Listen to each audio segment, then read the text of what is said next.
کیا ایلینی واقعی عادل اور اسمے کی بیٹی ہے؟ پچھلی قسط میں ہجران نے برتھ مارک اور پرانی تصویر کو ایلینی کی ماں ہونے کا ثبوت قرار دیا، مگر اسمے نے اس دعوے کو مسترد کرتے ہوئے دوبارہ ڈی این اے ٹیسٹ کروانے کا راستہ کھول دیا، جس سے عادل کے ذہن میں بھی 20 سال پرانا ایک راز زندہ ہو جاتا ہے، کیونکہ اس میں 20 سال پہلے اسے کچھ بتانے والی تھی جو اس کی گرفتاری کے باعث ادھورا رہ گیا تھا۔ دوسری طرف ایلینی کی بھی یہ خواہش اور امید ہوتی ہے کہ وہ عادل اور اسمے کی بیٹی ہو، لیکن اگر ڈی این اے رپورٹ نے یہ راز سچ ثابت کر دیا تو کیا عادل فرتونہ خاندان کے کسی فرد کو زندہ چھوڑ پائے گا؟ آئیے دیکھتے ہیں۔ جہاں ہجران پچھلی قسط میں ایلینی کی کمر پر برتھ مارک کو ثبوت کے طور پر بتاتی ہے تو عادل ایلینی کو تصدیق کرنے کے لیے دیکھتا ہے تو وہ ہاں میں جواب دیتی ہے، تو عادل کو دکھ ہوتا ہے۔ وہاں موجود ہر شخص کو حیرت کا جھٹکا لگتا ہے، جبکہ عروج چچا اور ہجران کی چالاکی پر انہیں دکھ سے دیکھتا ہے۔ پھر وہ ایلینی کی پیدائش کے وقت لی گئی ایک تصویر دکھاتے ہوئے کہتی ہے، کیا کوئی اور ثبوت بھی چاہیے کچاری؟ جبکہ فاطمہ تصویر کو دیکھتے ہوئے کہتی ہے، یہ تو کسی کی بھی ہو سکتی ہے، تو ایلینی اپنی تصویر دکھاتے ہوئے کہتی ہے، یہ میری ہی تصویر ہے۔ ہجران کہتی ہے، یہ وہ واحد تصویر ہے جسے میں نے 20 سال تک سنبھال کر رکھا۔ میں نے تمہیں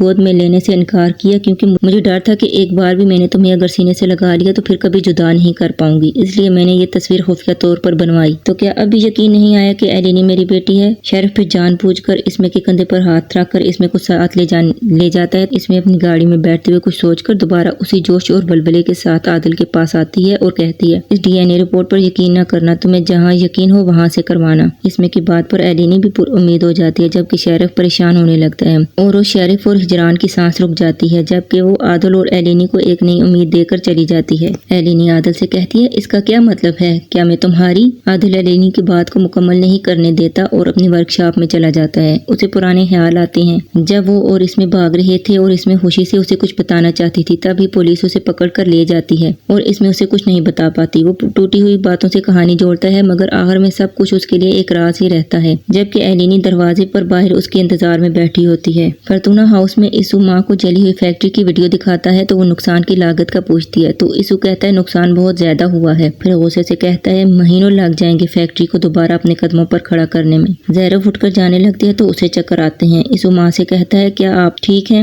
تو زیرب غصے سے چلاتے ہوئے کہتی ہے، یہاں میں خود پریشانی سے مار رہی ہوں۔ تو اسو زیرب کو کرسی پر بٹھاتے ہوئے خود بھی سامنے بیٹھتا ہے اور کہتا ہے، دعا کریں کہ کچاری ہمارے جھوٹ پر یقین کر لے اور ہم مزید نقصان سے بچ جائیں۔ رات میں جب عادل ورکشاپ سے باہر آتا ہے تو ایلینی کو دروازے پر بیٹھا دیکھ کر اس سے معافی مانگتا ہے اور کہتا ہے، اس میں نے جو کہا میں اس سے پاگل ہو کر یہاں آ گیا اور تمہیں اکیلا چھوڑ دیا۔ تو ایلینی روتے ہوئے کہتی ہے، میں بھی پاگل ہو رہی ہوں، کیا ہم دونوں مل کر پاگل ہوں؟ تو عادل کہتا ہے، نہیں، اس سے پہلے ہم کچھ اور کریں گے۔ تبھی گیزب ایلوی اور اس کے بیٹے اتاکان کو لے کر آتا ہے۔ امیرم چچا اتاکان سے پیار کرتا ہے تو عادل ایلینی اور ایلوی کا تعارف کرواتا ہے کہ ایلوی گیزب کی جڑواں بہن ہے اور یہ کچاری کی بایولوجسٹ ڈاکٹر ہے۔ طرابزون میں اپنی لیب ہے تو ایلینی عادل کی اس بات کو سمجھ جاتی ہے کہ اس نے ایلوی کو ڈی این اے ٹیسٹ کے لیے بلوایا ہے۔ پھر وہ سب گھر کے اندر جاتے ہیں جہاں ہجران فاطمہ کے ساتھ بیٹھی ہوتی ہے، تو عادل ہجران سے کہتا ہے، مجھے ایلینی کی وہی تصویر دکھاؤ۔ تو ہجران موبائل دیتے ہوئے کہتی ہے، دیکھو جب تک تمہیں یقین نہیں آ جاتا۔ تو فاطمہ اسے دیکھ کر مسکرانے لگتی ہے، جبکہ عادل موبائل لے کر اپنی پاکٹ میں رکھتے ہوئے فاطمہ اور گیزب سے کہتا ہے، اسے بالی کے ساتھ کمرے میں بند کر دو۔ تو بالی کا نام سن کر ہجران کو حیرت کا جھٹکا لگتا ہے، پھر وہ اس کے پاس جا کر اس کا ایک بال نکال کر ایلوی کو دیتے ہوئے پوچھتا ہے، کیا یہ جڑ کے ساتھ ہے؟ تو ایلوی ایک پیکٹ میں بال رکھتے ہوئے کہتی ہے، ہاں یہ ٹھیک ہے۔ پھر عادل ایلینی کے پاس آ کر اس کا ایک بال لے کر ایلوی کو دیتا ہے، جبکہ فاطمہ اور گیزب ہجران کو بالی والے کمرے میں لے کر جاتے ہیں۔ تو ایلینی، عادل اور گیزب ایلوی کو الوداع کرتے ہیں تو عادل ایلوی سے پوچھتا ہے، رپورٹ کتنے وقت میں تیار ہوگی؟ تو وہ بتاتی ہے، کل شام تک۔ تو ایلوی جانے لگتی ہے۔ جب عادل اسے روکتے ہوئے اپنے بال اسے دیتا ہے تو ایلینی یقین اور بے یقینی کی کیفیت میں ہوتی ہے اور اسے دیکھتی ہے، وہ کچھ نہیں سمجھ پاتی، جبکہ گیزب اس کی اس بات پر پریشان ہوتا ہے اور ایلوی بھی اداسی میں لپٹی خوشی سے ادھورا جملہ کہتی ہے، کیا یہ تمہاری اور اسمے کی؟ تو عادل ہاں میں سر ہلاتا ہے۔ ایلینی اسے سکتے کسی کیفیت میں دیکھ رہی ہوتی ہے تو عادل ان کے جانے کے بعد اسے بٹھاتا ہے تو ایلینی کہتی ہے، کیا یہ اس لیے ہے کہ اسمے نے کہا تھا؟ کیا یہ ہو سکتا ہے کہ میں تمہاری اور اسمے کی بیٹی ہوں؟ تو عادل خاموش رہتا ہے۔ تو ایلینی کہتی ہے، کچھ تو کہو، کیا یہ ممکن ہو سکتا ہے؟ تو عادل کہتا ہے، انشاءاللہ۔ تو ایلینی کہتی ہے، کیا تم واقعی چاہتے ہو کہ تم میرے باپ ہوتے؟ تو عادل کہتا ہے، میں شدت سے چاہتا ہوں، لیکن اگر یہ سچ ہوا تو میں صرف تمہارا باپ ہی نہیں بلکہ ایک قاتل بھی بنوں گا۔ تو ایلینی اسے پوچھتی ہے، کیا یہ اس لیے ہے کہ مجھے بیچا گیا اور تمہیں نہیں بتایا گیا؟ کیا تم اس وجہ سے قاتل بنو گے؟ تو عادل کہتا ہے، تم نے آج فرتونہ کی حالت کو دیکھا، اگر تو یہ سچ ہے تو میں فرتونہ کو تنہا کر دوں گا۔ تو ایلینی کہتی ہے، تم اپنی بیٹی سے تو ملو گے؟ تو عادل کہتا ہے، یہ بات الگ ہے۔ تو ایلینی کہتی ہے، کیسے؟ تو عادل کہتا ہے، میں خود نہیں جانتا۔ تو ایلینی ناراضگی سے کہتی ہے، دیکھو کیا تم خود کو جانتے ہو؟ یہ پاگل پن ہے، تمہیں سائیکیٹرسٹ کی ضرورت ہے، تمہیں اینگر ایشو ہے، تم کیا کرو گے؟ تم نے عروج کا سر جیٹ کے ٹربائن میں دیا کیونکہ اس نے پوچھا کہ اس میں تمہاری کیا کیا لگتی ہے؟ تم نے اسو کو ریوڑ کے نیچے پھینکا کیونکہ اس نے فاطمہ کو اغوا کیا۔ اب تم کہاں تک جاؤ گے؟ تو عادل کہتا ہے میں تمہیں بتاتا ہوں کہ میں کہاں تک جا سکتا ہوں۔ پھر وہ کہتا ہے میں ایک بھی جان زندہ نہیں چھوڑوں گا، حتیٰ کہ سمندر کی مچھلیاں ہوں یا اڑتے پرندے، کہ میں سب پر قیامت بن کر گروں گا۔ عادل کی باتوں پر ایلینی ناراضگی سے گھر کے اندر چلی جاتی ہے۔ یہاں اس میں جب اپنے دفتر آتی ہے تو شیرف بھی ساتھ آتا ہے اور اس میں سے کہتا ہے کیا تم پاگل ہو گئی ہو؟ وہ اسے اگنور کرتے ہوئے جا رہی ہوتی ہے تو سامنے سے چاکر اپنے ساتھیوں کے ساتھ آ کر اسے آگے جانے سے روکتا ہے کہ یہ کوچاری کی زمین ہے، تم یہاں نہیں قدم رکھ سکتے۔ تو شیرف کو غصہ آتا ہے تو اس میں مسکراتے ہوئے آگے چلی جاتی ہے۔ دفتر جا کر اس میں ایمن سے کہتی ہے میں نے عادل سے کہا اس رپورٹ پر یقین نہ کرنا، تمہیں جس پر اعتبار ہے اس سے ٹیسٹ دوبارہ کروانا۔ تو ایمن کہتی ہے تم نے غلط بات کہی ہے۔ تو اس میں اس کی بات نظر انداز کرتے ہوئے کہتی ہے اب وہ ایلوی سے ٹیسٹ کروائے گا۔ تو ایمن کہتی ہے وہ کون ہے؟ تو اس میں اسے بتاتی ہے وہ عادل کی کزن ہے، اس نے ہمیں ایک دوسرے کے قریب لانے میں مدد کی، اس کی کوچاری میں لیب ہے، اگر میں خود یہ ٹیسٹ نہیں کروا سکتی تو کیا ہوا، کوچاری تو کروا سکتا ہے۔ پھر ایمن اسے پوچھتی ہے ایلوی نے تمہیں ملانے کی کوشش کی مگر کیسے؟ تو اس میں اسے بتاتی ہے اس وقت میں اور عادل عاشق نہیں تھے، لیکن عادل میرے پیچھے ہر جگہ پہنچ جاتا تھا، میں بازار جاتی تو عادل میرے پیچھے ہوتا، شادی میں جاتی تو وہاں ہوتا۔ پھر ایک دن جب میں فرتونہ خاندان کے گھر کی کھڑکیاں صاف کر رہی تھی تو وہ وہاں ایلوی کے ساتھ آیا تھا، تو مجھے غصہ آیا اور میں نے پانی کی بالٹی ان پر انڈیل دی اور ایلوی سے کہا تم اس کی باتوں میں نہ آنا، یہ تمہیں بھی چھوڑ کر چلا جائے گا۔ عادل نے ہنستے ہوئے کہا ہم نے شرط لگائی تھی کہ تم حسد میں ہم پر پانی کی بالٹی انڈیل دو گی۔ تو ایلوی نے شرط کی رقم عادل کو دیتے ہوئے کہا مبارک ہو، اس میں تم سے محبت کرتی ہے۔ ایمن اس کی باتیں سن کر کہتی ہے تو پھر کیا ہوا جب تم شیرف سے شادی کر رہی تھی تو کیا کوچاری تمہیں بھول گیا؟ تو اس میں کے چہرے سے رونق ختم ہو جاتی ہے اور وہ ایمن کو بتاتی ہے کہ وہ جیل میں تھا شیرف پر حملہ کرنے کے جرم میں۔ کلینک میں شیرف اپنے لوگوں کو زخمی حالت میں دیکھ کر کہتا ہے یہ کوچاری نے اچھا نہیں کیا۔ پھر وہ کہتا ہے کیا تم اکیلے زخمیوں کو دیکھ لو گے؟ تو اوروج کہتا ہے نہیں، مجھے ایلینی کی مدد چاہیے۔ تو شیرف کو غصہ آتا ہے اور وہ کہتا ہے خدا تمہیں سزا دے۔ تو اوروج کہتا ہے خدا جانتا ہے اس نے ہمارے لیے کیا سزا طے کر رکھی ہے۔ یہاں فرتونہ ہاؤس میں سیف جان منگنی کا سامان لے کر آتی ہے تو اسو دروازہ کھولتا ہے تو شکریہ کہتی ہے تمہاری ماں سے بات ہو چکی ہے، ہم شام کو منگنی کا سامان لے کر آئیں گے اور سب گاؤں والوں کو دکھائیں گے۔ تب ہی سیرف سر پر پٹی باندھے دروازے پر آتی ہے تو مہمانوں کو دیکھ کر کہتی ہے میں یہ کیسے بھول گئی۔ پھر وہ سب کو گرم جوشی سے خوش آمدید کہتی ہے۔ زیرف اسو کے پاس آتی ہے اور کہتی ہے اس میں کو کال کرو، وہ آ کر مہمانوں کی خدمت کرے، میں اکیلے ان مہمانوں کو نہیں سنبھال سکتی، میرا دماغ پریشانی سے پھٹ رہا ہے۔ اسو ماں کی حالت دیکھ کر سمجھ جاتا ہے تو جب وہ واپس جانے لگتی ہے تو چکرا کر گرنے لگتی ہے تو اسو ماں کو پکڑتا ہے۔ یہاں اس میں دفتر میں ہی سونے کی تیاری کرتی ہے تو ایمن کہتی ہے کیا تم گھر نہیں جاؤ گی؟ تو وہ کہتی ہے جب تک ڈی این اے کی رپورٹ نہیں آ جاتی میں کسی کا چہرہ نہیں دیکھنا چاہتی۔ تو ایمن کہتی ہے تم بنا ثبوت کے پاگل نہ بنو، اگر ایلین تمہاری بیٹی نہ ہوئی تو کوچاری کو پتہ چل جائے گا کہ برسوں پہلے تم اس سے حاملہ تھی اور اس کا بچہ مر گیا ہے، تو پھر کوچاری کیا کرے گا؟ اس میں سختی کی کسی کیفیت میں بیٹھی ہوتی ہے جبکہ ایمن کہتی ہے آج ہم نے دیکھا ہے اس نے کیا کیا، نہ شیرف نہ زیرف اور نہ تم، وہ کسی کو زندہ نہیں چھوڑے گا۔ تو اس میں کہتی ہے تمہیں پریشان ہونے کی ضرورت نہیں، میں اس رزلٹ کے آنے تک کچھ نہیں کہوں گی۔ ایمن کہتی ہے تم بھی پریشان ہو، میں یہ جانتی ہوں۔ تو اس میں روتے ہوئے کہتی ہے اگر ایلینی ہماری بیٹی نہیں تو عادل اولاد کو کھونے کے دکھ سے گزرے گا۔ تو ایمن روتے ہوئے کہتی ہے تم نے یہ درد جھیلا ہے مگر تم اس شخص کے لیے افسوس کر رہی ہو۔ تو اس میں کہتی ہے میری طرف سے وہ مر جائے مگر وہ اولاد کے کھونے کا درد نہ جھیلے۔ تبھی اسو کی کال آتی ہے مگر وہ کال ریسیو نہیں کرتی۔ پھر ایمن وہاں سے چلی جاتی ہے تو اس میں اسو کی کال ریسیو کرتی ہے تو وہ کہتا ہے کیا آپ ٹھیک ہیں؟ تو وہ کہتی ہے تم مجھے بتاؤ جو کھیل تم سب نے کھیلا ہے تو میں ٹھیک ہو جاؤں گی۔ تو اسو اس کی بات کو نظر انداز کرتے ہوئے کہتا ہے امی کہہ رہی ہیں سیف جان کا جہیز آج گاؤں والوں کو دکھانا ہے۔ تو اس میں کہتی ہے ماں سے کہو اگر میں وہاں آئی تو صرف ایک چیز کھولوں گی،